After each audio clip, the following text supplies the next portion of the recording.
Thank you Jesus. परमेश्वर का धन्यवाद करते हैं आज के सुंदर समय के लिए जिसने हमें फिर एक बार मौका दिया कि हम आपके रूबरू हो।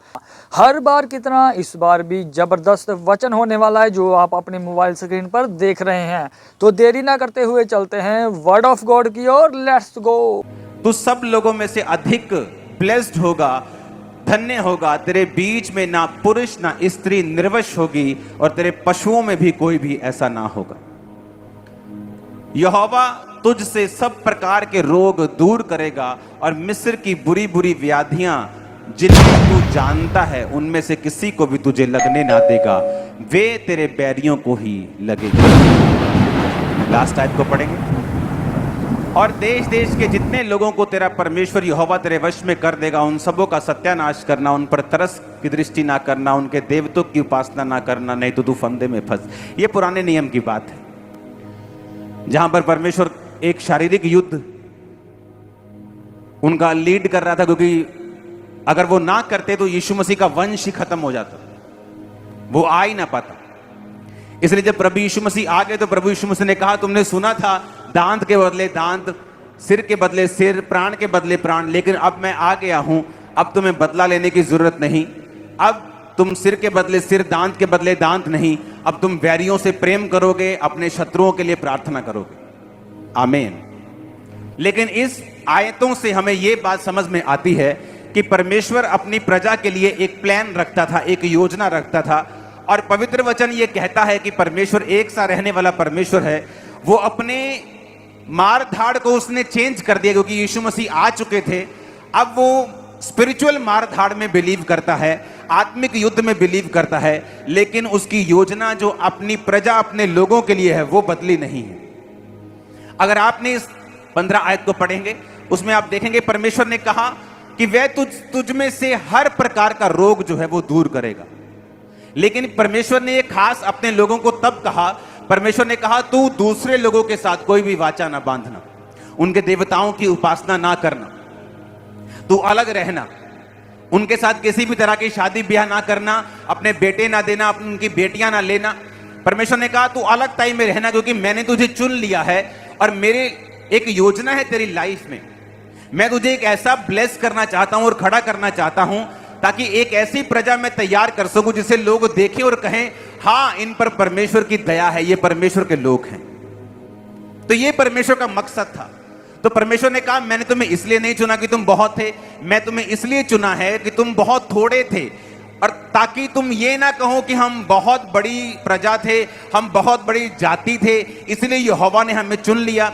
इसलिए बाइबल कहती है परमेश्वर ने जगत के निर्बलों को, जगत के तुच्छों को, जगत के गरीबों को, जगत के बीमारों को चुन लिया, ताकि जो कोई अपने आप को कुछ समझते हैं उन्हें शर्मिंदा करे। आपको भी उसने चुना, मुझे भी चुना, हाँ या ना? अब परमेश्वर ने क्या कहा? परमेश्वर ने कहा मेरे किंगडम के अंदर ब्लेसिंग्स हैं, मेरे राज्य के अंदर ब्लेसिंग्स हैं। क्या ब्लेसिंग? तू दूसरे लोगों से अधिक धन्य होगा, मैं तेरी 1000 पीढ़ी के ऊपर करुणा करूंगा। और परमेश्वर ने क्या कहा? मैं तेरे बीच में से रोगों को क्या करूंगा? दूर करूंगा, और मिस्रियों के रोग व्याधियां जो उनको लगी थी मैं तुमको लगने नहीं दूंगा। यह परमेश्वर ने अपनी प्रजा को कहा। जीसस ने भी यही कहा जब उसने कुबड़ी औरत को चंगा किया, 18 साल से जो कुबड़ी थी। परमेश्वर ने कहा जब लोगों ने गुस्सा किया कि सबत के दिन चंगा करता है तू, तो परमेश्वर ने क्या किया? यह अच्छा नहीं था कि अब्राहम की जो बेटी थी इस शैतान के बंधन से छुड़ाई जाती और चंगी होती। इसका मतलब प्रभु यीशु मसीह ने भी यही बात कही कि जो अब्राहम के वंश हैं, यानी आप और मैं जो यीशु मसीह पे विश्वास करते हैं, परमेश्वर यह चाहता है कि उनकी लाइफ में कोई भी रोग जो है वो ना हो। लेकिन ऐसा पॉसिबल कैसे? क्योंकि ये सारी ब्लेसिंग जितनी परमेश्वर ने बताई हैं, ये उसके धर्म और राज्य के अंदर हैं, बाहर नहीं। किसके अंदर हैं? उसके धर्म और राज्य के। अगर आज आप कमाना छोड़ दें, सरकार घर आके खाना देगी आपको, पर फौरन में देती है। अगर वहां आप कमाना छोड़ दे, बोल दे मेरे पास जॉब नहीं है, तो आपके घर में इतने पाउंड, इतने डॉलर्स आ जाते हैं कि आप अपनी ग्रोसरी, अपना खाना पीना खरीद सकें।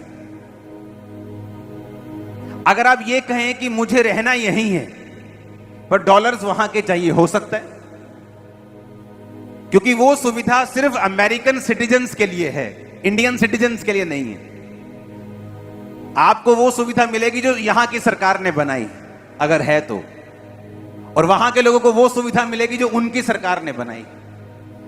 परमेश्वर ने कहा मैं तुझे ब्लेस करूंगा, दूसरों से ज्यादा ब्लेस करूंगा, तेरे काम, तेरे खेत के ऊपर, तेरे तेल के ऊपर, तेरे उपज के ऊपर, तेरे बच्चों के ऊपर, तेरे बैंक बैलेंस, मैं हर एक चीज को ज्यादा ब्लेस करूंगा लोगों से। मैं तेरे बीच से रोग दूर करूंगा। लेकिन किनको बोला परमेश्वर ने? परमेश्वर ने पहले कंडीशंस बताई कि तुम ऐसा करोगे, तुम ऐसा करोगे, तुम ऐसा करोगे, मेरे साथ वफादार रहोगे, तुम दूसरे देवताओं की उपासना नहीं करोगे।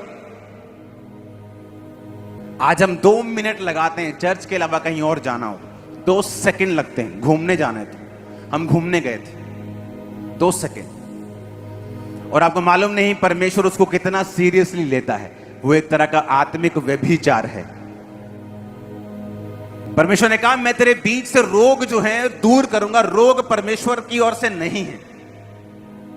उसने कहा जितने रोग, मिस्री व्याधियां लगी हैं जो उनको, कभी उनको गिल्टियां हो जाती थी, कभी उनको कुछ होता था, परमेश्वर ने कहा मैं वो सारे रोग तुझे लगने नहीं दूंगा, मैं तेरे बीच से रोग दूर करूंगा। देखो, मैं तुझसे सब प्रकार के रोग दूर करूंगा। मिस्र की बुरी बुरी व्याधियां जिन्हें तू जानता है, कोई भी तुझ पर लगने नहीं दूंगा, वो तेरे बैरियों को लगेंगे। किसको कहा परमेश्वर ने? परमेश्वर इस्राएलियों को बोल रहा है कि मैं तेरे बीच से रोग दूर करूंगा। लेकिन बात यह है कि क्या हम परमेश्वर के किंगडम के अंदर हैं? क्या हम परमेश्वर के राज्य के अंदर आ चुके हैं? क्या ये सारी स्कीम्स, ये सारी चीजें जो प्रभु ने बनाई हैं, ये हमें इनका फायदा मिल पाएगा? इनका फायदा तभी मिल पाएगा अगर हम परमेश्वर के राज्य के अंदर आ चुके हैं। तो अगर अमेरिका की सहूलतें लेनी है तो उसके अंदर जाके उसका ग्रीन कार्ड लेना पड़ेगा, नहीं तो वो सहूलतें नहीं मिलेंगी। वो क्योंकि वो सारी दुनिया के लिए नहीं है, वो उनके अपने सिटीजन्स के लिए है। परमेश्वर की सहूलतें सब लोगों के लिए नहीं है।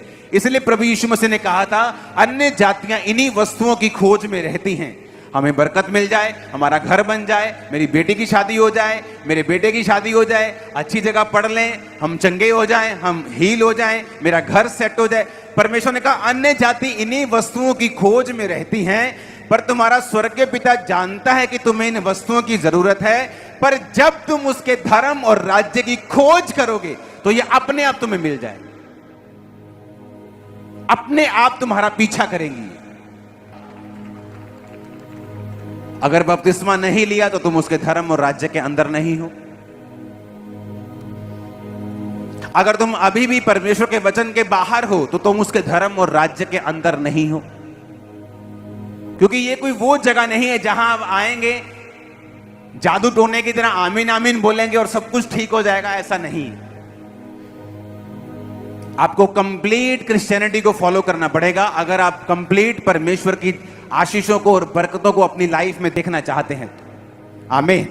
परमेश्वर का धन्यवाद करते हैं जिसने हमें समय दिया था कि हमने उसके पवित्र कलाम को सुना। तो व्यूवर्स, मुझे उम्मीद है कि ये वाली कलेक्शन भी आपको बेस्ट लगी होगी। तो देरी ना करते हुए मैं आपको परमेश्वर की ग्रेस में छोड़ता हूँ और अपने आप को भी मिलते हैं नेक्स्ट वीडियो में। तब तक के लिए सबको जय मसीह।